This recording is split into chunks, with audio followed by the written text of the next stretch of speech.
Yeah, what do you say to the people who believe we need Trump to be convicted to stop him from running for office again?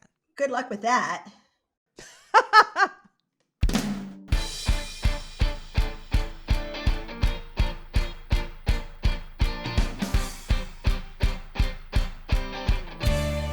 Hello, and welcome to the PoliticsGirl podcast. I'm your host, Lee McGowan. Let's get into it. Okay, so today's episode is a PoliticsGirl Candid Conversation with author and lawyer Teri Kanefield. Teri is an author and appellate lawyer who has published over a dozen books, as well as articles, essays, stories, and legal briefs over the past 30 years. Her political analysis has been used in the Washington Post, CNN, NBC, and most major news outlets. She had her own private legal practice for 12 years, focusing solely on people whose cases had been decided questionably but couldn't afford a lawyer for appeal. A vocal advocate for the effort we need to put into democracy, if you're not following Teri on Twitter or YouTube, you're absolutely missing out. Her handles are in my bio in the show notes, and I highly recommend you follow her socials because it gives you access to her blog, which is like a treasure trove of brilliant insight on legal and constitutional matters. Teri is such a careful and thoughtful thinker, and someone who doesn't get caught up in the drama of the moment. So her perspective has really kept me sane post-insurrection and coup. Whenever I start to feel like justice is never going to come, whenever I start to feel panicky, like everyone's just going to get away with it, I will go and I will read Teri's most recent blog post or tweet, and it brings me back down and allows me to separate my feelings from the facts. I'm having her on today to talk about a very detailed blog post she recently did called Merrick Garland and the January 6th investigations. It includes 12 parts, which she's continually updating to ensure she's bringing a full perspective to the situation. I got so much out of this post, but I understand that not everyone has the patience to take in that much information. So I asked Teri to come on the pod to walk us through it, and she kindly agreed. So without further ado, please welcome lawyer, author, and my social media legal expert, Teri Kanefield. Welcome, Teri. Thank you for having me. I really want you to know that you're such an inspiration to me. You're absolutely brilliant, and you explain things so well that I really wanted other people to have the pleasure of your insight. So let's just get right into it. People are justifiably angry right now and confused that nobody in Trump's inner circle or Trump himself have been held accountable for this attempted coup that happened post the 2020 election. It's really hard on people. They feel outraged and they feel numb and they feel like democracy and the rule of law is crumbling around them. And I think their worries are justified. It could happen. We could lose democracy, but we're not there yet. And I don't believe it's inevitable. As I said in my other pod that was based on your work, the only way to save democracy is with more democracy. And the only way to save the rule of law is by honoring the rule of law. And that's not rewarding or thrilling, and it's certainly not fast, but a situation like this has never happened before. There's no precedent for it. And if we want to save what we have, which is namely our democracy, we have to do it right. So going through your most recent blog on what's going on with Merrick Garland and the Department of Justice, I want to talk to you about what we can realistically expect moving forward and what traps we should try and avoid falling into when it comes to our appetite for justice. That all sounds great. I would like to add something to what you said. You said there was no precedent for what happened, and Right. We're in completely uncharted territory. In fact, there was. I would argue that the Civil War and the attack on Fort Sumner was similar. So I wouldn't say unprecedented, but there's obviously a lot of differences because the current situation is obviously not unfolding the same way, fortunately. So we're in new territory and not new territory. We're not divided north and south, but we're still divided in that one party has completely abandoned democracy. Yeah, that makes sense. It's not really unprecedented. We have had a division like this in our country before, but not coming maybe from the presidency itself, which is sort of what feels new to us now. So Merrick Garland came on and was confirmed as Attorney General in March 2021. And he's basically been the Attorney General for about a year. As of now, more than 800 people have been charged in connection with the insurrection. But people are still feeling really upset because it feels like these are only low-level people, right? These aren't the masterminds. These are the people who stormed the Capitol that are being held accountable. What's your take on how Garland is approaching this? Well, in a speech on January 5th, Garland explained how the DOJ is conducting this investigation. He says they're building by laying a foundation. They resolve the more straightforward cases first, and those provide evidence for the more complex cases. So, and the people caught on tape actually storming the Capitol are the easiest to catch. Now, I think of it as a ladder. At the bottom are really the suckers who got swept up in the moment and illegally entered the Capitol. Next up would be the vandals, people who got in and then did things they shouldn't do. But then at the very top are the people who strategized. Let's send an angry mob to the Capitol to scare Congress into stopping the counting of the votes. Obviously, they're harder to catch, the same way that it's harder to catch someone doing illegal financial things behind a gated community or somebody out in the open robbing a bank. And so Right. it's a little harder to get to them. And so what Garland explained was that they work their way up. So the people who stormed the Capitol can lead to higher ups. People like John Eastman, who wrote that insane legal memo for how Pence could overturn the election, he could lead to higher up people. So, and actually the investigation is off the bottom rung. So Joshua James, who pleaded guilty to seditious conspiracy, was not actually at the Capitol during the riot. He was one of the planners. So they are, and also in jail right now is Stuart Rhodes, and he's the founder of the Oath Keepers. So if you care about dismantling white supremacy groups, the fact that Garland got him and he's in jail is a big deal, considering the fact that if Trump was president, Stuart Rhodes would be invited to the White House as an honored guest. So they are off the bottom rung. And also in an interview, Merrick Garland was asked specifically if he would shy away from indicting a former president. He said, "We are not avoiding cases that are political or controversial or sensitive. What we're doing is making decisions based on the evidence." What he doesn't want is for prosecutions to appear political. And I can tell you this, if Trump is indicted, he will claim it's political. And democratic governments don't go after rivals. That's what happens in Russia. And so that's what he's going to claim. Garland also said the investigation won't be complete until everyone is held accountable. He doesn't want this to be political. He wants it to be based on evidence. Which goes back to the thing we were saying about following the rule of law more carefully is what will uphold the rule of law. Garland, although it might not be sexy, is doing it the way it's supposed to be done. You know, laying the foundation with the smaller people, moving his way up the ladder. And as he said, they're not avoiding cases that are political or controversial or sensitive. They're avoiding making decisions based on a political or partisan basis. I think that his Deputy Attorney General, Lisa Monaco, said that the January 6th investigation is among the most wide-ranging and complex one that the department has ever undertaken.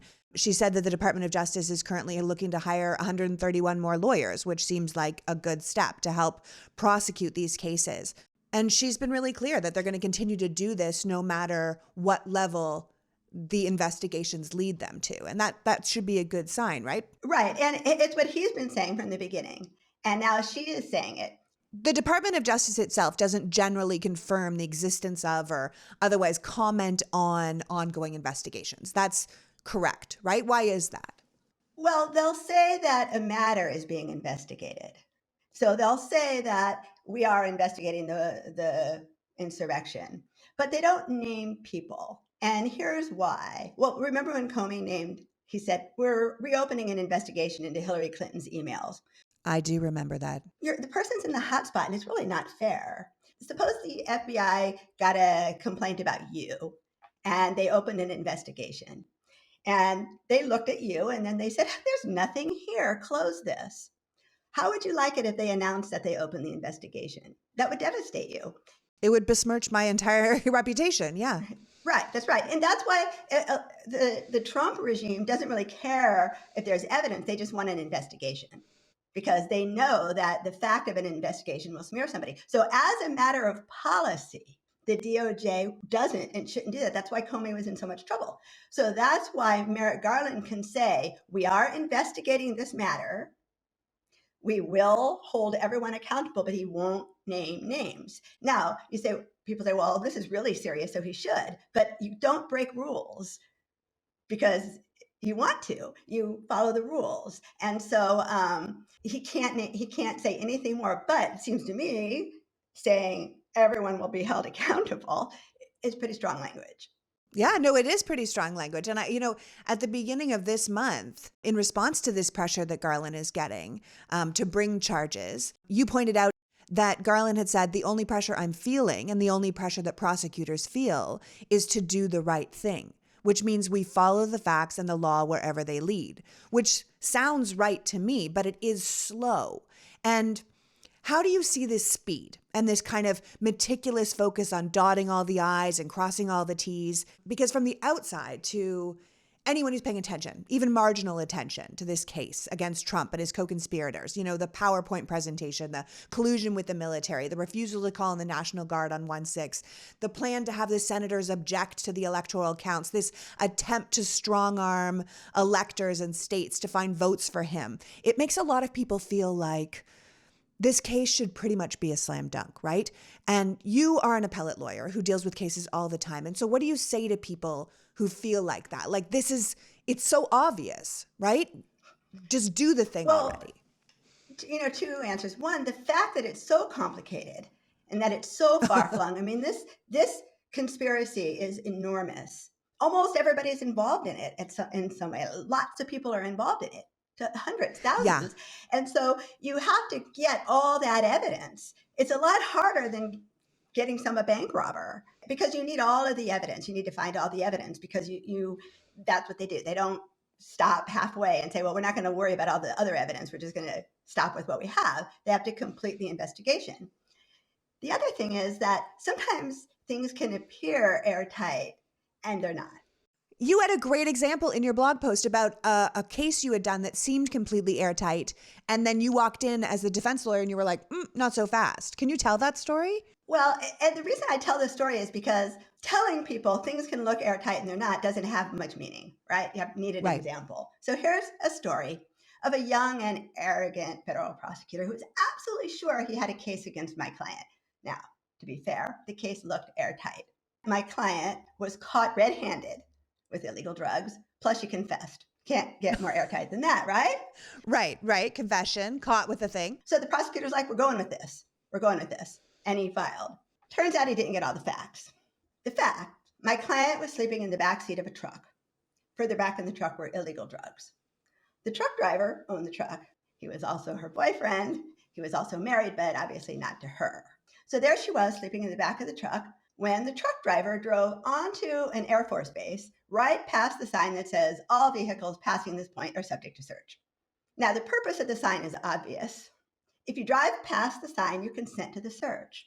If you consent, the search is legal under the Fourth Amendment, which says no unreasonable searches and seizures. You can't just stop a truck and look for drugs. But the guy drove past the sign. So my client woke up as the officers were searching the truck. Her boyfriend, in a panic, took her aside and said, you gotta say the drugs are yours. If I get charged, I'll lose my job. So she did it.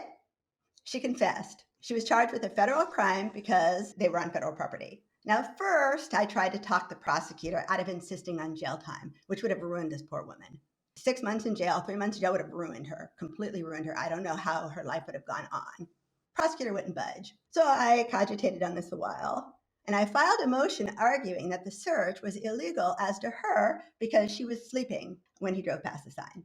It felt like maybe a little bit of a long shot, but guess what? The judge agreed with me.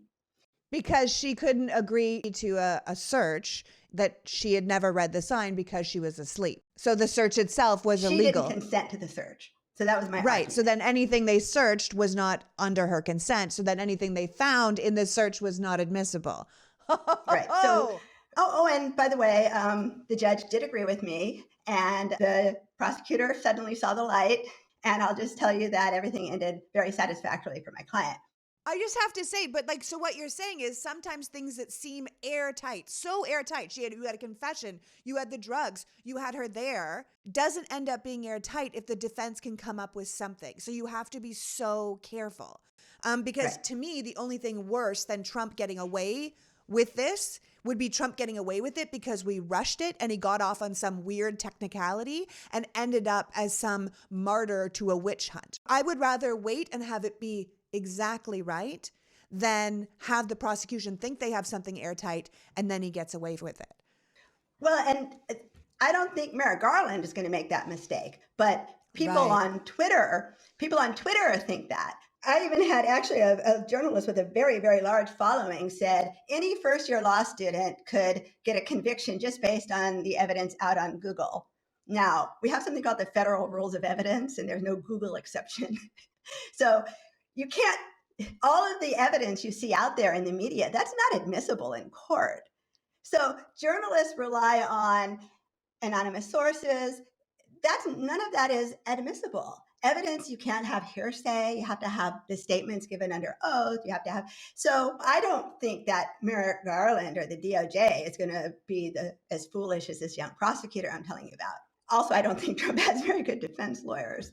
But the people on social media see all this evidence, and the federal rules of evidence are very complicated. And the reason is that evidence has to meet certain standards before it can be used against a person. Well, let me ask you, because I understand where these people are coming from, right? They just want to see some sort of justice and accountability happen. But let me back you up to what you were talking about when you mentioned Joshua James and the Oath Keepers before. Joshua James, in case anyone doesn't know, is the leader of the Alabama chapter of the Oath Keepers, who has recently, just as Teri said, pleaded guilty to seditious conspiracy and obstruction of Congress and for trying to prevent the peaceful transfer of power after the 2020 election, which is a big deal because he not only wasn't there, but he's agreed to the fact that he was trying to prevent the peaceful transfer of power. So that was his purpose in being involved. Now, you said in your blog post 4 things that you thought were notable about this guilty plea. Do you want to walk me through those things? So what the Justice Department managed in this case is they get to skip the trial. They go right to conviction. So they lined up a conviction for this guy because he pled guilty to these facts. He was also, as you said, he wasn't there. He was one of the planners, which is important. And he admitted to something that they're all denying, which was that the purpose wasn't a peaceful protest. The purpose, the reason they were there was to stop the transfer of power. Yeah, that's a big deal. You have to appreciate what the DOJ accomplished with this, because he's also cooperating with prosecutors. He has agreed to testify to a grand jury. Now, here's why he's doing it. He's doing it because here's how prosecutors do this. They come in when they say, we're going to charge you with this and this and this and this and this and this and this. When you add all this up, you're in jail for 150 years. But we'll drop a few of these charges in exchange for. Okay, so the negotiation doesn't sound quite like that, but that's basically the idea. No, that's a gist. And it speaks to us in the language of law and order that we understand. Here's what you've done. Here's how long you're going away. Unless you give us information on X, Y, and Z, in which case we can limit your sentence. And that is what's happening with Joshua James. Right. Sometimes you can get a reduction, a huge reduction, just by pleading guilty, because you take away the trial. So a trial is always uncertain for the prosecution, because the standards are very high beyond a reasonable doubt. You never really know what a jury is going to do. This is one of the things that people forget who are demanding indictments. You don't really know what a jury is going to do.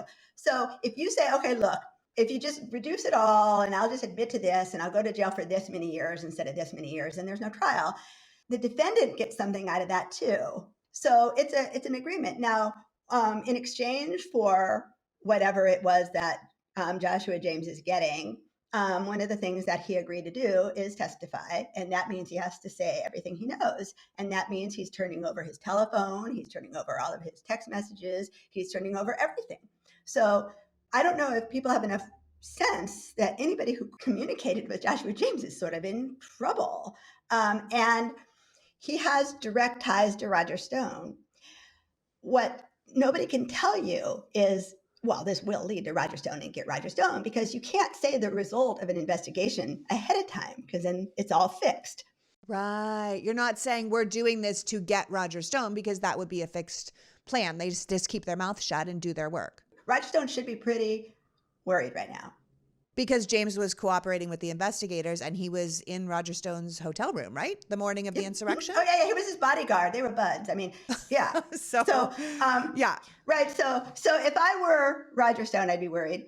And one of the things that happens with the way we get information is like this sort of fire hose. We're just like sprayed with so many facts, and there's so much speculation out there. And this person said this and this person said that. We lose the facts. We lose the facts of how significant this is. And actually, one other thing that's very significant about this, and then we'll move on.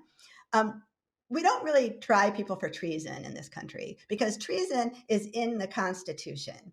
And Constitution defines treason as we have to be at war with a country, meaning a declared war from Congress. So even when people were giving trade secrets to the Russians during the Cold War, they weren't convicted for treason. So we basically don't have a treason statute because it's so difficult. Seditious conspiracy is what we have. That's the closest you're going to get to treason because the insurrection had nothing to do with another country that we were at war with. Even if you tried to draw a connection to another country, there's not a declared war with Congress. So the closest we're going to get to a treason conviction in America is seditious conspiracy.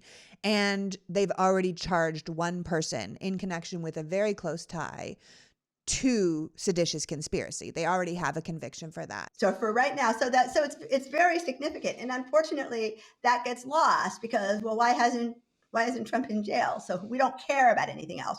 Well, we should care about it because these are the facts. Well, I mean, ideally, the prosecutors want the people in the bottom to give away some people in the middle and the people in the middle to plead guilty and turn over evidence about people that are higher up because you want those big fish, right? But it takes longer to get the big fish. Particularly if you want it airtight. What you want is as few trials as possible and as many guilty pleas as you can get. And there are different ways of conducting an investigation. And this is the way Garland does it, and this is the way they are doing it, which is work your way up. Start with the simpler and work to the more complicated. Right. Now, you pointed out that at the end of last month, we also learned that over the past 2 months, the federal grand jury in Washington has been issuing subpoena requests to a number of officials that are in Trump's close orbit, who assisted in the planning and the funding and the executing of the January 6th rally. Why do you see that as important? Well, while everybody was shouting that nobody in Trump's circle was being investigated, the DOJ was sat quietly issuing these subpoenas. And they want to keep this airtight. You don't want, when you're conducting an investigation, you don't want anyone to know what you have. And I can tell you from the viewpoint of a defense counsel, when the prosecutor invites you into his office for a little chat and you're representing a client, what everybody is worried about is what the prosecution has. Because the defendant knows what's out there, but doesn't know what the prosecution has. So if you're sure the prosecution does or doesn't have certain items, then you can concoct your story around that. But you can't really concoct a story or coordinate a story if you don't know what they've got. And if the prosecution happens to have all of the emails that you sent, you want to make sure you don't go in and lie about the contents of the emails and then they yank it out. They need to keep the investigation as quiet as possible. Yeah, but you talk about how there's this great social media prosecutor love affair going on, where even though some might think they understand the law, we as consumers of Twitter or YouTube or whatever, we don't really understand the law. And so we look to these prosecutors online with their big followings who say, this is the way I would be doing it. This is how I would be doing it. They're not being bold enough. They need to do this, or Garland is never going to do this, or the indictments are just a day away. They all have these big ideas and they put them out on social media and they rile those of us who don't really understand the law up until we're in a froth, until we say, well, why isn't this happening? And why isn't this going on? And you talk about mediocre prosecutors versus good defense lawyers. And this idea that these people who are online riling people up maybe don't really have all the facts. But they certainly don't know the evidence. They certainly have not seen the evidence. They don't know what's in there. Right. I'll make another distinction. There are good prosecutors and bad prosecutors. So the low-level prosecutor from the viewpoint of the defense lawyers are fungible. They're a dime a dozen. Lots of people go out of law school and get one of these like entry-level prosecutor jobs. I'm not too impressed in general. There are good prosecutors who work their way up, and there are assistant prosecutors who work under supervision and who are never promoted to higher levels. Now, many of the former prosecutors opining about how Garland should be running his investigation never advanced past low-level supervised. In other words, to put it bluntly, they would not be qualified for Garland's job. And yet they're second guessing Garland's job on public to their 500,000 followers daily. Right. And they get really mad if anybody questions them. I think one of the issues we have is how we get our information and separating speculation from fact. Yeah. Well, I mean, we hear this all the time. If Biden had appointed someone that was more of a dog with the bone, if they had appointed someone who was more aggressive, if they had appointed someone different, then we would have different reactions. We'd be going straight for Trump. Forget all these low-level people. We would go straight for Trump. But that's probably not the best way to get an airtight case against Trump, right? To go straight for Trump. That's probably, it sounds like a pretty good way to have Trump, as the other prosecutor said, be acquitted. Well, here's what we can say for sure. We can say that Merrick Garland has made the decision that the investigation will go ground up. It might be possible, this other one prosecutor says he'd go straight for the top. Building a foundation does seem more sensible, right? And so you don't put your flag on your house before you've built the house. It would seem like that. And also, I mean, just look at this. How much easier would it be to if Roger Stone has criminal liability, and I would assume he does, how much easier it is to get to him if his buddy is turning over everything against him, right? It just makes sense to me, right? So I think some of these former prosecutors have really interesting things to say. And I think the advice I would give is make sure to distinguish speculation from facts. Right. And clickbait from facts, because at the end of the day, saying, I would have done this differently is more powerful than yeah, it's methodical and boring and he's probably doing the right thing. That's not such a great tweet. But let me just switch gears completely for you. You have this section in your piece that is questions that are frequently asked of you and comments that you've read that you think require an explanation. Could we go through them a little bit here? Absolutely. Great. Okay. So, one, we were just talking about this. Garland isn't doing anything. If he were, people would be getting subpoenaed. They'd be being hauled in front of the grand jury. We would know. People would be talking. And there's this section in your piece where you talk about, you were quoting an experienced criminal defense lawyer, Mark Reichel, and you had him weigh in. And he said that the things he found really interesting was that exactly what you were saying. This investigation needs to be flawless, that those of us who are on the outside need to understand two things. One, once an indictment is filed, the government can't use that indictment to develop more evidence or get more stuff for trial. That's an illegal use of the grand jury. So once an indictment is made, the prosecution can't keep adding supporting evidence or documents or different people that will testify, which is why the case needs to be complete and airtight before you make the indictment. Can you speak to that? Is that correct? Well, now, the reason I asked Mark about this is because he has handled much more complex cases than I have. I did a short stint in trial work, and I mostly handled appeals. And so that's a whole different, I did criminal appeals, but that's a whole different thing. So this is what he says. I say, absolutely. The other thing is that there's ways of getting this information that people don't hear about. So there's this assumption, if they were investigating people higher up, then they'd be subpoenaing people and they'd be crying and defying subpoenas. Well, not all witnesses are hostile witnesses. And there's ways that the government can subpoena information that you never know. So they can subpoena records with a gag order.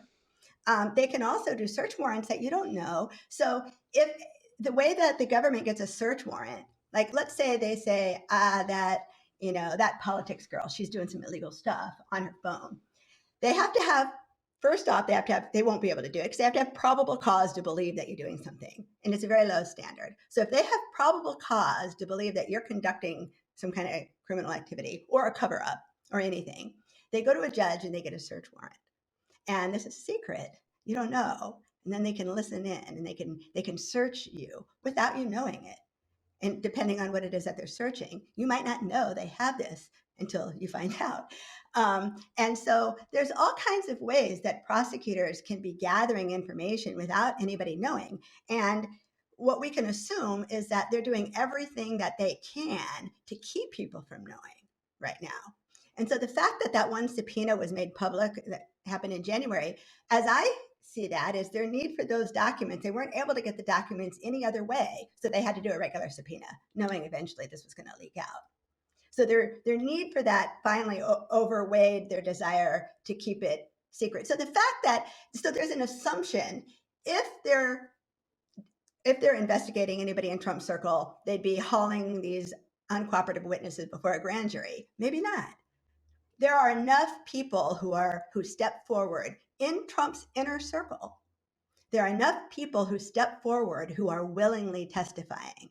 There are Republicans who are connected to Trump, who were inside, who were horrified and are willing to talk because they don't want the Republican Party to be the Trump party. So there's an assumption that all witnesses are hostile witnesses. Now, hostile witnesses, you're going to hear about it. So if they subpoena Giuliani to come testify in front of the grand jury, you're going to know about that because Giuliani is going to make some noise.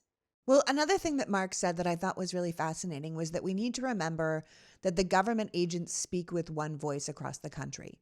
So if an assistant U.S. attorney in one state calls a defendant a liar in federal court, then when that defendant goes on to be a witness for the government later on, if they flip, then the defense counsel can use what the government said about that witness in the first case to discredit their testimony. So they say, the government already called this person a liar, so why should we believe their testimony now? And that seems very reasonable. That's why we can't just rely on Michael Cohen saying Trump did this, because Michael Cohen has already proved himself to be an unreliable witness. And these things are things we need to take into account when we talk about criminal convictions. Yeah, like Michael Cohen's testimony would have to be corroborated. A good defense lawyer would take him apart on cross-examination. There are superseding indictments. You can bring a superseding indictment later, but that's part of the strategy. That's when you say, okay, we've got enough now. We know there may be superseding indictments, but it's all strategized. When you bring indictments against who, what you want to reveal when. And there are so many different strands of this conspiracy, right? There's the send them to the Capitol and have them create a ruckus and stop the voting. And then there's the Eastman, let's have Congress and Pence overturn the election. And then there's let's pressure the states. And then there's let's do a disinformation campaign. It's mind-boggling to me to think about all those different strands and that a single person could be involved in more than one of those strands. And how you decide when you're going to be bringing each of these, additional indictments. That they waited on the Joshua James. They wait until they're ready because Roger Stone is now on notice that all of his communications with Joshua James are now turned over to the prosecution. Exactly. We can't afford to miss a single step, and everyone needs to be on the same page. And now we're going to take a quick break for some messages from our sponsors, and we'll be right back with Teri Kanefield talking justice for America. The Politics Girl podcast is now sponsored by Credit Karma. Are you paying down old credit card debt like me? Did you start a business or have to put medical bills on a credit card like I did? Well, according to Credit Karma, a personal loan could be the solution to the stress of paying those insanely high monthly bills. Loans usually come with a fixed monthly payment, making them a simple way to help pay off your debt. Plus, loans usually have a lower interest rate than credit cards, and Credit Karma can help you find the best option for your needs. I really have to do this. It's incredibly frustrating paying 20% each month. It just feels like you're throwing money down the toilet. Credit Karma uses your credit data to find loan offers that are personalized to you, so you can have a better idea of what loan amount you can get approved for. Credit Karma will even show you your chances of approval, so you can choose between loan offers that you're more likely to get approved for and apply with more confidence. Comparing loan offers on Credit Karma is 100% free and won't affect your credit scores. Ready to apply? Head to creditkarma.com/loan offers to see your personalized offers. Go to creditkarma.com/loan offers to find the loan that's right for you. That's creditkarma.com/loan offers. Paying down cards can be stressful. Anything we can do to make it less painful and expensive seems like a good thing to me. This podcast is sponsored by BetterHelp Online Therapy. I'm such a big fan of therapy. I originally got a therapist to deal with one specific issue about one specific person. I didn't go for me. I went to have a better idea of how to deal with someone else. But over time, I realized it was me who really needed the work. Yes, the other person did too, but they weren't going to do it. And the only person I had control over was myself. How I was handling things, how I looked at the world, what had led me to the choices I made and the positions I found myself in. How could I make better decisions and choices to serve myself better? I've now been in therapy for years. It's one of the best things I've ever done for myself. I'm infinitely happier. I have better coping mechanisms. I have a safe place to explore my feelings and fears and anxiety. I honestly don't know what I'd do without it. I recommend therapy to everyone. You have to live with yourself your whole life, so why not put time and effort into that person? It's one of the smartest things you can do.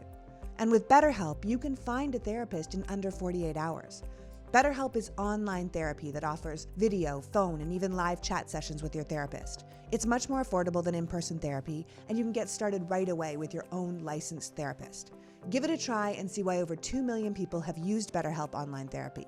Right now, PoliticsGirl listeners get 10% off their first month at betterhelp.com/politicsgirl. That's BETTERHELP.com/politicsgirl. Today's podcast is sponsored by Blinkist. Blinkist is a book summarizing subscription service that allows you to read or listen to the key insights from best-selling nonfiction books in around 15 minutes. When you sign up for Blinkist, you fill out this type of quiz so they know what you're interested in. And Blinkist will populate your account with books, collection, and podcast summarizing services they think you might be interested in. This week, I got an email from one of their editors suggesting a book by Catherine Price called The Power of Fun. The book is about the difficulty of finding happiness because we all think we have to achieve X, Y, or Z first. But Price suggests it's more about finding happiness in our everyday lives. But she goes on to say, if that's so flippin' easy to do, why haven't more of us found it? She argues that's the fault of our always-on, tech-addicted lifestyle. And she goes on to show you how to detox from your devices and rediscover your joy. Or, as the subtitle of her book says, how to feel alive again. How is that not worth 26 minutes of your time? Right now, Blinkist has a special offer just for our audience. Go to Blinkist.com/politicsgirl to start your free 7-day trial and get 25% off a Blinkist premium membership. Blinkist is perfect for busy, curious people who just run out of time to read, or even people who wish they could read but just aren't that into reading. You get the key ideas from best-selling nonfiction in literally minutes, not hours. That's Blinkist, spelled Blinkist.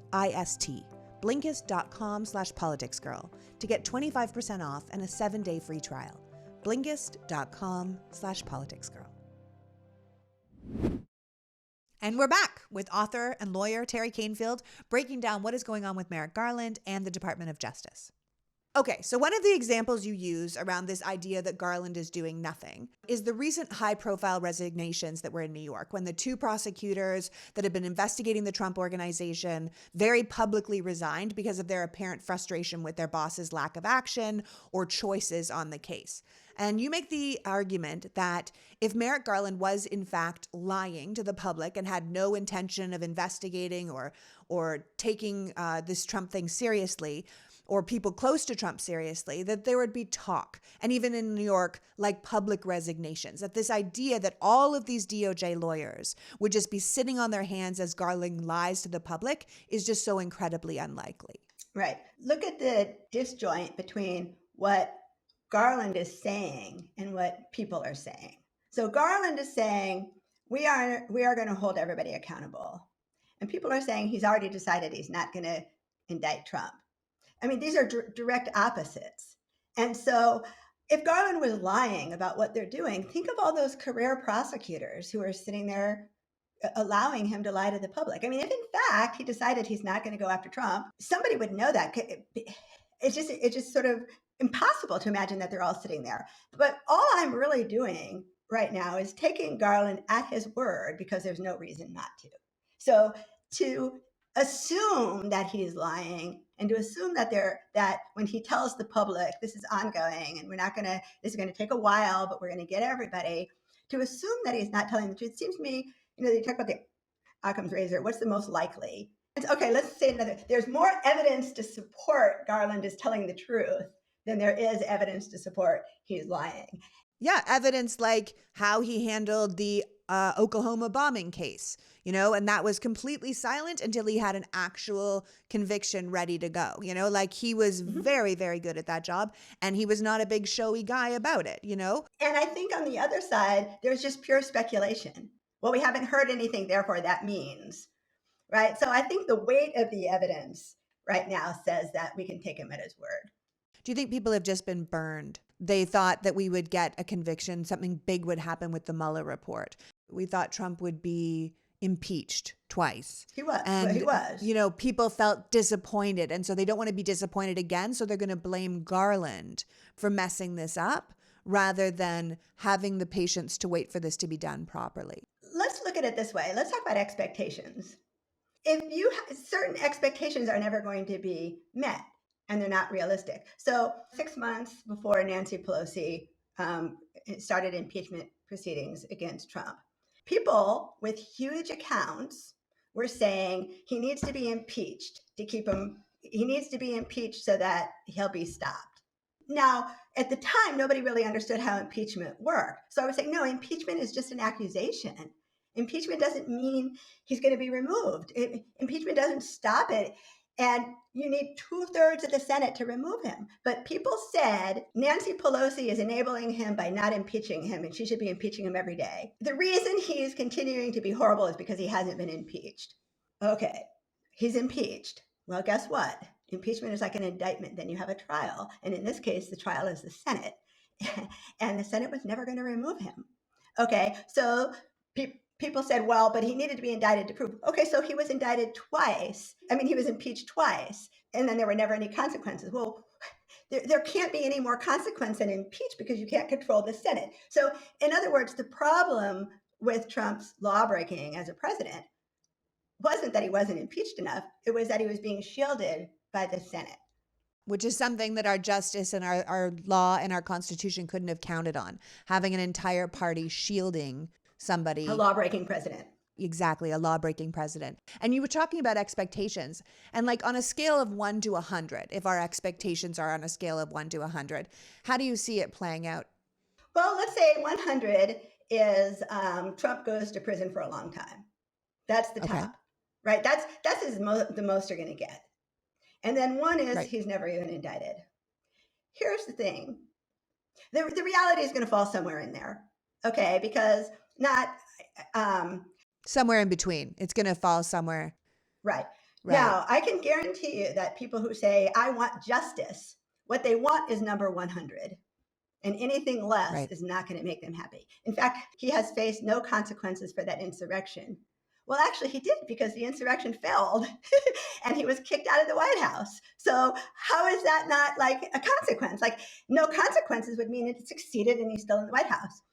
If you expect 100 and anything less than 100 means there hasn't been justice and there are no consequences, then you're going to be disappointed. Lawyers do something called, they manage expectations. So the client says, I'm going to sue for $1 bazillion. Well, you're going to have to manage your client's expectations. I think that people throw around these vague terms like consequences and accountability and justice. Well, I do that. But yeah, well, I don't like it. And actually, one of the stereotypes that defense attorneys have about prosecutors is that they come in and they wave around their fists and they talk about justice and truth and righteousness, where defense attorneys are in trying to pick apart the facts, right? The problem with all of these expectations is that you will be disappointed. You will, because if Trump's indicted, that won't be enough because there's a trial. Or if Trump gets a short prison sentence, that won't be enough because it should be a long prison sentence. And I think with the Mueller report, because the expectations were so unrealistic, they overlook all the amazing things that happened. Yeah, and I think people get frustrated because all those people that were caught up in the Mueller report all got pardoned by Trump. So I think that's why people get frustrated. There you go. But Manafort spent time in jail. They are still guilty. They have these. So the same thing. We want indictments. We want indictments. That's going to save the planet. Unless you elect another law-breaking president who's just going to pardon them all. So I think that the reason people feel but the reason people feel like there are never any consequences, I believe, is because consequences and accountability can't do what people want it to do, and it never will. So they're never going to feel like there's accountability. So you address the fact that people keep saying they need to see indictments. They need these indictments. This is what you're saying. That Garland should just indict Trump now and then up the charges later. But that's a bad idea, right? Because that goes back to what you were saying about then the defendant gets to see all the evidence. and then they can start getting their ducks in order. So you want to wait. It's all about timing, that when indictments are brought is actually part of the overall strategy for prosecutors, right? Right. Can you walk me through a little bit of that? I feel like that's speedy trial, double jeopardy kind of stuff. Yeah, there's a lot in there. I mean, when people were saying just indict them now on what we have, I was thinking, wow, that's a defense lawyer's dream. So if my client said, oh my God, they indicted me and they don't know half of it, I'd say, well, let's go to trial right now on what they've got. Because you can't come back later with more evidence because the Constitution also has a double jeopardy. But let me just clarify. Double jeopardy is you can't be tried twice for the same crime. Correct. So if I'm they sorry. find a whole bunch of more information later, that. We're just not lawyers, Teri. We're not lawyers. I'm sorry. But if you take me to trial and I say, holy hell, they don't have half of what is on me, and you're like, great, let's do the trial right now. They can't come back later and say, oh, we also found out that you did this, and this. And you're like, well, you already took me to trial, so you can't do it again. That's so correct. They have to wait. There is a period of time in which the prosecutors have to finesse when to bring something to trial so they have enough that they're not trying to jam things on in the middle of the trial or find things later that they can never bring to trial because they already did the case. Is that? I think they want it all. I think that in a high profile case like this, they want all the evidence. They want no stone unturned. They want all the evidence. And so yeah, it would be a terrible idea. Not to mention the fact that if you start bringing indictments just to show we have indictments, how is that not political? And if you keep going after the same person, even if you can find then other it starts to look like a witch hunt. It starts to look like you're throwing the kitchen sink at them. Right. What's the difference? So if you say, okay, we can get Trump right now on this easy thing, so let's get him on this easy thing.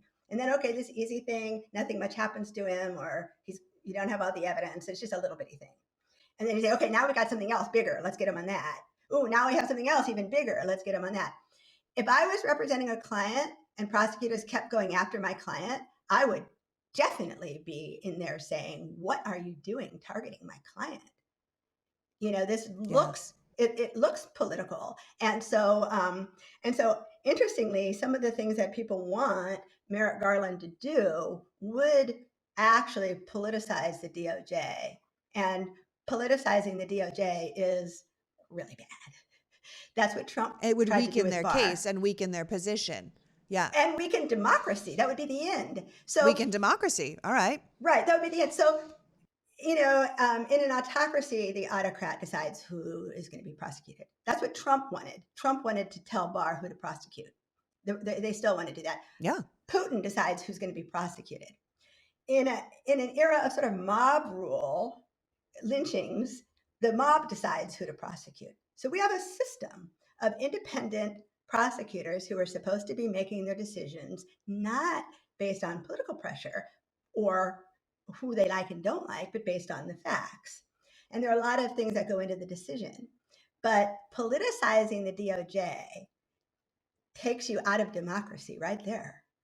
And you're saying, this is what the Republicans are suggesting right now. They are running on the idea that if they get back into power, they're going to lock up Adam Schiff or lock up Dr. Fauci or put so-and-so on trial. And that is what you're saying autocrats do, where they decide who goes to trial, not an independent system of justice, but the people in charge get to decide who goes to jail. The people in charge get to decide who's put on trial. And then our version of mob rule is sort of what we're seeing on Twitter. This is what should be happening. This is what should be doing. We should be doing this. We also don't get a say. That's why we need a completely independent judiciary that's working on their own in the Department of Justice, quietly away from the rest of us, but they are not serving us, the mob, and they are not serving the leader, which is why Biden's not in there like, hey, do this, because he really has no say in this. It's not the leader's job. It's the independent Justice Department's job. And that is why we don't hear much. And we should feel vindicated for democracy that we're not hearing that much, because it means that those two sides are separate. And what the Republicans are offering us is a completely enmeshed Department of Justice and leadership. And that leads us into the world of autocracy. Imagine with all these scenarios that, the Republicans are getting in, and they make no secret about it. They're going to go after Adam Schiff. They're going to go after Hunter Biden. Imagine how it what if it looked really to everybody, including us, if we were honest, that Garland was bringing political prosecutions? How would we be different? I mean, you could say, well, we're different because Trump's really bad, but political prosecutions, they're political prosecutions. So it would be a disaster for American democracy if Garland appeared to be bringing political prosecutions, because the average person then isn't going to see a difference. We're just as bad. If we do it, we're just as bad, and we've abandoned democracy too, which is exactly what the people who want to abandon democracy want. If we all give up on it, then... But if Garland had the appearance of being political, that would start to degrade the institution. Yeah, what do you say to the people who believe we need Trump to be convicted to stop him from running for office again? Good luck with that. First off, nothing stops Trump from running again if he's indicted. I suppose he could run from prison. We do have the 14th section in the 14th Amendment, but what about all the other wannabe Trumps? You can't put them all in jail. So I think there are good reasons to want to see Trump ultimately indicted and ultimately served with a prison sentence. But the idea that that will therefore keep a Trump-like figure from being elected again, it's a separate issue. What about the people who keep talking about taking the gloves off and playing as dirty as they play because they're just sick of losing? This other group has already broken so many rules, so why are we playing by the rules? That goes back to what we were saying about keeping democracy, right? So, right, I've heard that too. You can't go by the book when the book is burning. Okay, so this is one of the things that sound really good, but then I start thinking, so what book? What's the book? I think the book is the rules, the norms, the laws. To begin with, people are breaking laws, but that doesn't mean the laws are burning. People always break laws. The idea that somehow you're going to, that because law breaking is happening, therefore there is no rule of law. That's not what rule of law means. Rule of law doesn't mean everybody follows the law. Rule of law means that there's not an autocrat. We follow procedures, that we have a certain procedure. So when people say the book is burning, I hear that as, well, I guess the rule book and the norm book, so we're supposed to throw them out. Now, if the book is the law books, and if one side has already thrown the book out, and then if the other side throws the book out, then there is no more book. Then it seems to me that's the quickest way to get rid of rule of law and norms and democracy. That's the end of it. Right, which goes back to what I said on my podcast that was based on your work. Don't try and out-fascist the fascists, right? Because if both sides abandon the rule of law, then both sides really are the same. The cynics, as you say, would be correct that everyone cheats, so it doesn't matter who's in power because they're all the same. If you throw out the book, and the book, as we're saying, is the rule of law, then it just disappears. And the people who don't want the rule of law, who are already ignoring it, who are already working around it, they win because it's gone. And that's what they wanted, but we're the ones that helped them destroy it. So in this case, we have to keep following by the book because it keeps the book in the game. I think what the Biden administration is trying to do is prove that democracy works. And I think they have to prove that also to Democrats and people on the left who I think don't really embrace rule of law and democracy. Democracy is frustrating. Democracy requires compromise. You don't always get what you want. So I think that what Merrick Garland is trying to do is reestablish rule of law in the Justice Department. And what Biden is trying to do is prove that democracy works. Will they succeed? That's another question. That remains to be seen, but someone has to defend democracy and the rule of law. Well, what about all these January 6th committee subpoenas that have been ignored by the Trump people like Mark Meadows, who have just refused to go in and testify and then are held in contempt? And then to the rest of us, it looks like then nothing happens. They just don't go in. And we all think, well, geez Louise, if I was subpoenaed and I didn't go, I'd be in jail. So what's going on with these guys? I'm going to pick apart everything you just said. First, I know it's going to be really ready. fun. Defense attorney me. Are you ready? I'm Are you ready? Okay, so first you said the rest, I Yeah. think you said, if I heard, the rest of people would just be in jail if they defied a subpoena, right? I'm going to read you this is from 43 U.S. Code 104. Punishment for ignoring a subpoena upon conviction shall be a fine of not more than $200 or imprisonment not to exceed 90 days. So it's just a little bitty thing. And most of the time it's a fine. So when one of my pet peeves is if I did that, I'd be in jail. Well, actually, if you did that, you would first be indicted and then you'd have a trial. And probably if you defied a subpoena, you'd get a fine. So there's that. Hole poked. Hole one. Hole one. Okay. This is what you do with the evidence. This is what the defense. This is what the defense does when they see the evidence. Evidence. Poke. Right.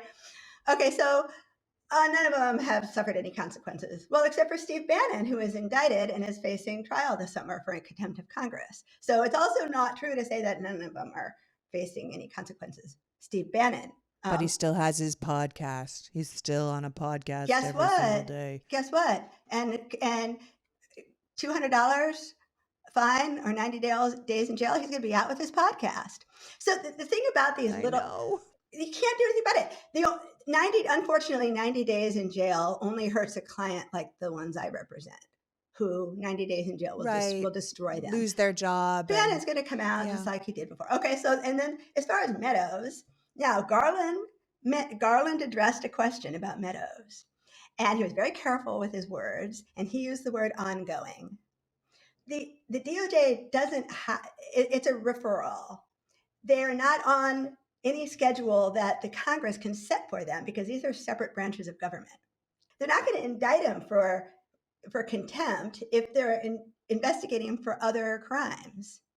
And in fact, sometimes they like to keep these little crimes in reserve because that's why I like lying to Congress is kind of a good one. So if you want some little crimes in reserve, so you have something to bargain with. So plead guilty to these little things, and then we'll drop the big things. They're not going to just rush off and indict him if there's an ongoing investigation. And Garland was very careful. So he said it's an ongoing, and he paused and he said ongoing referral. And the reason he stopped himself from saying ongoing investigation, because if he said ongoing investigation, he just violated the rules by saying they're investigating Meadows, because you're not supposed to name a person. So he said it's an ongoing referral.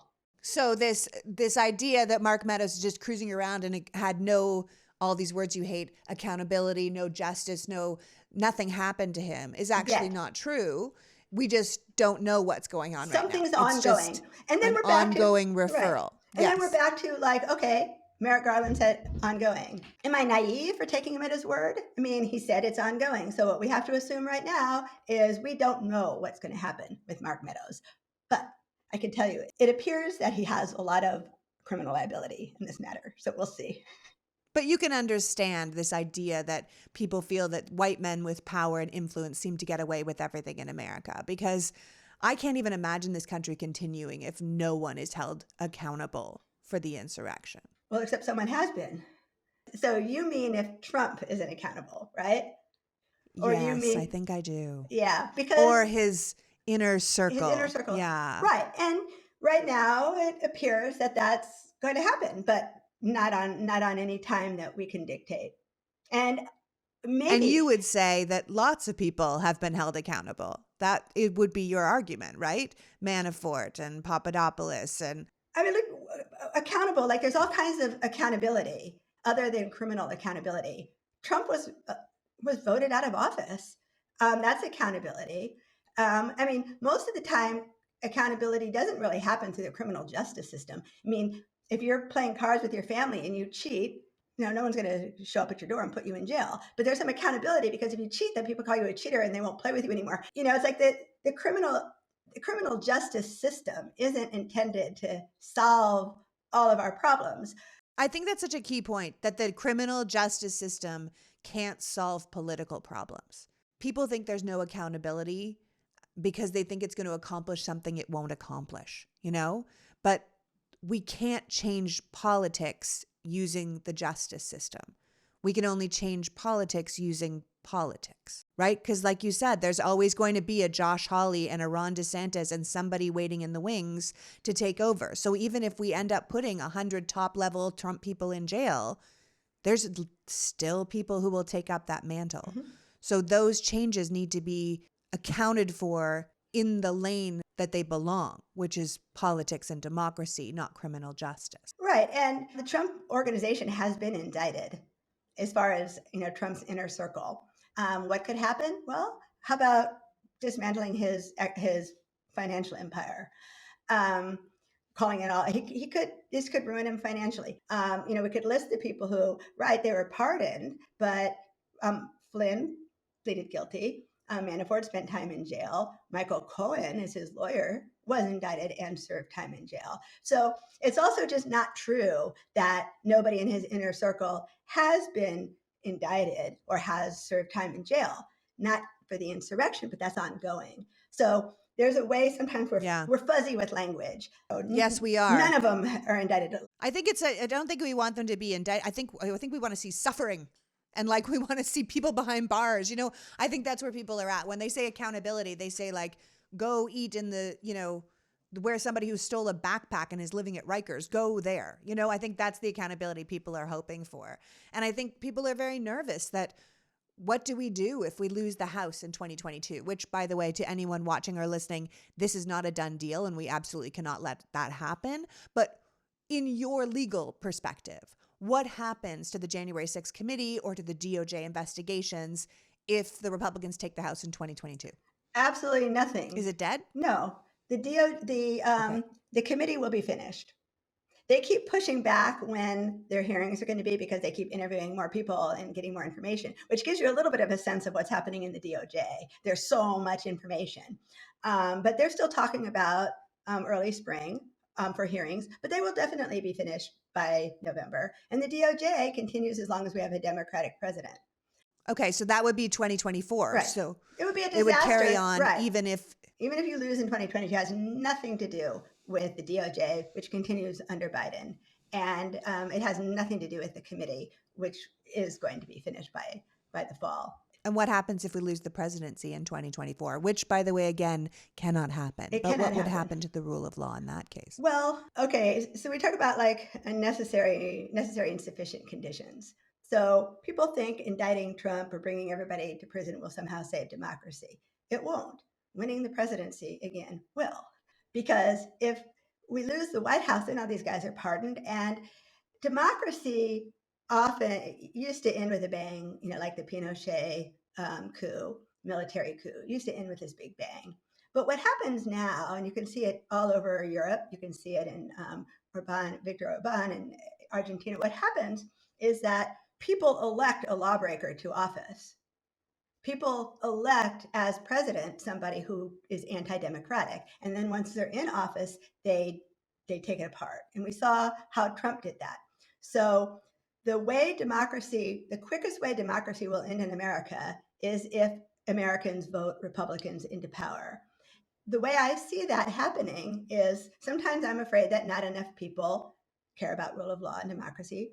People who say they are attacking the people who are trying to defend rule of law and democracy.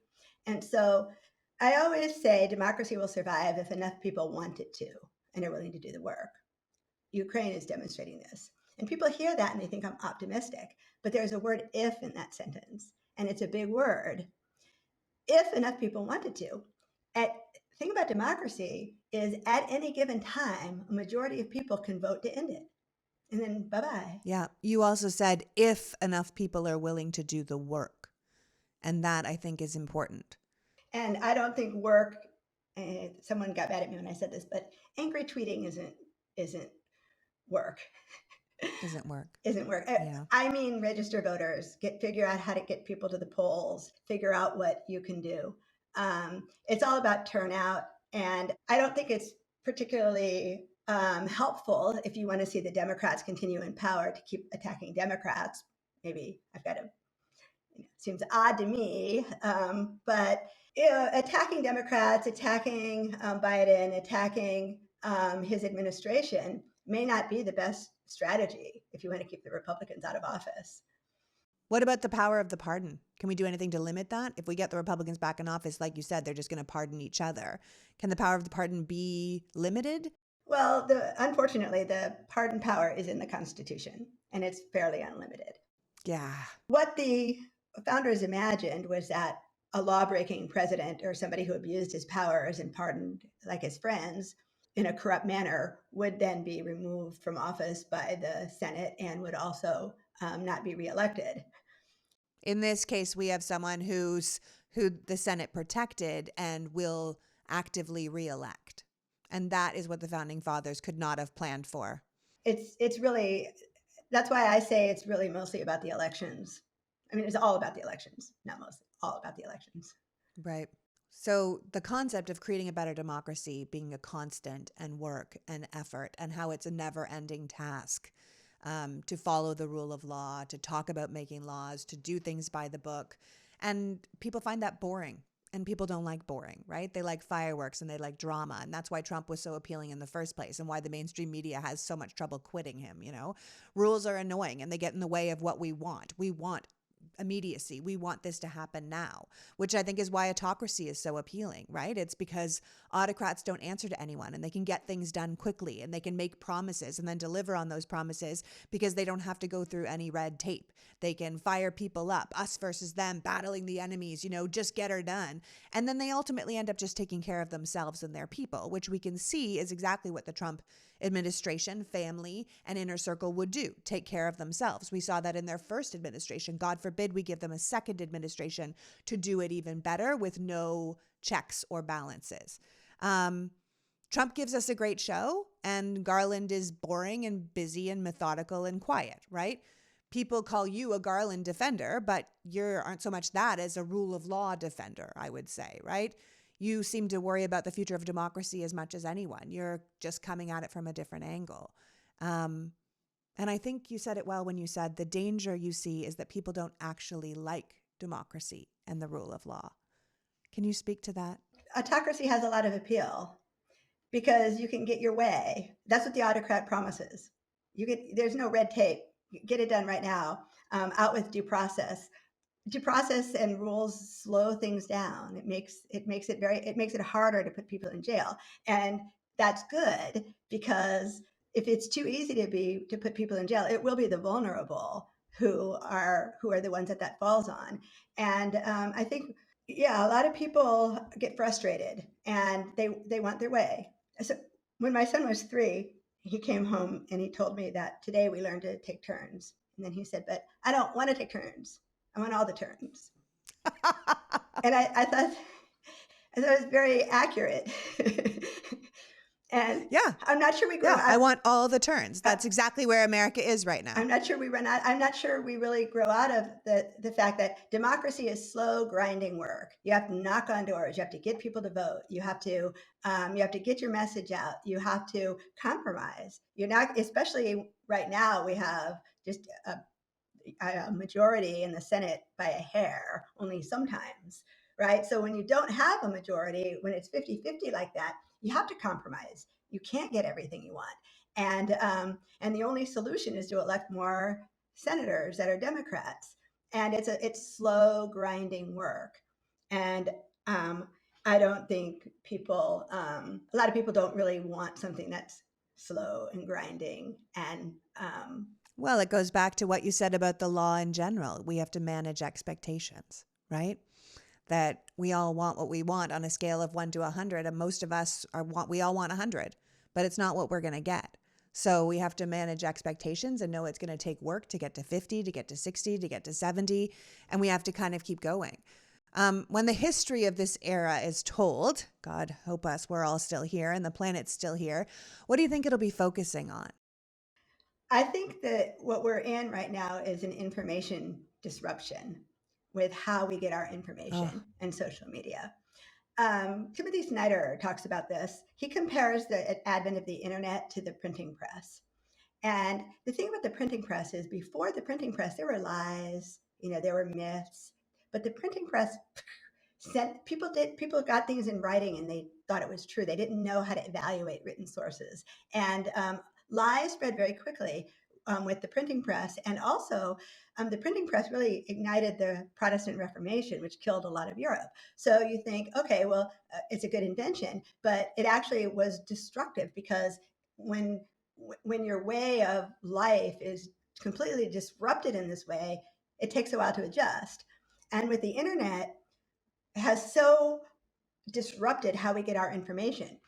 Not that long ago, you got your news twice a day. the morning newspaper, maybe the evening newspaper. So you saw the headlines, you read the stories. We're on a 24-hour news cycle. And it's not just that the internet has changed how we get information, but mainstream media is now competing for viewers. So we talked about, you mentioned that Trump puts on a good show. Well, when the news is about entertainment, then whoever puts on the best show wins. And so you have lies, conspiracy theories spreading very rapidly on the internet on both sides of the political spectrum. So a conspiracy theory, what is that? That's a simple explanation for something complicated. So, well, Garland didn't bring this indictment, therefore he must be corrupt. And then that spreads like wildfire when there's absolutely no evidence to support it. So I think that the battle for democracy is really in how disinformation is being disseminated and facts are getting lost. We lose the facts, and so much of it is speculation, and so much of it is theories, and so much of it is invented.